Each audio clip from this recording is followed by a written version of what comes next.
మధ్యప్రాచ్యంలో ఉద్రిక్తతలు రోజురోజుకు మరింత తీవ్రంగా మారుతున్నాయి.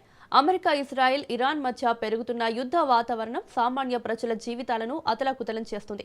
ముఖ్యంగా ఇరాన్ రాజధాని టెహ్రాన్లో పరిస్థితి ఆందోళనకరంగా మారింది.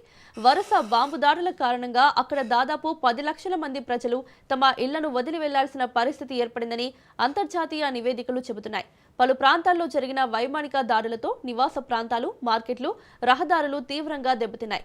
భయాందోళనలతో ప్రజలు పెద్ద ఎత్తున నగరాన్ని వదిలి సురక్షిత ప్రాంతాలకు వెళ్లే ప్రయత్నం చేస్తున్నారు. దీంతో టెహ్రాన్ నగరం మొత్తం ఉద్రిక్త వాతావరణంలో ఉంది. బాంబు దాడుల తర్వాత ప్రజల్లో తీవ్ర భయాందోళనలు నెలకొన్నాయి. రాత్రింబవళ్లు సైరన్లు మోగుతుండటంతో ప్రజలు బంకర్లలో లేదా తాత్కాలిక శిబిరాల్లో ఆశ్రయం పొందుతున్నారు. కొన్ని ప్రాంతాల్లో విద్యుత్, నీటి సరఫరా కూడా అంతరాయం కలిగిందని సమాచారం. ఇళ్లను కోల్పోయిన వేలాది కుటుంబాలు రోడ్లపైకి రావాల్సి వచ్చింది. చిన్నారులు, వృద్ధులు తీవ్ర ఇబ్బందులు పడుతున్నారు. తాత్కాలిక శరణార్థ శిబిరాల్లో ఆహారం, తాగునీరు, ఔషధాల కొరత కనిపిస్తుంది. దీంతో అక్కడి పరిస్థితి మానవతా సంక్షోభంగా మారే ప్రమాదం ఉందని నిపుణులు హెచ్చరిస్తున్నారు.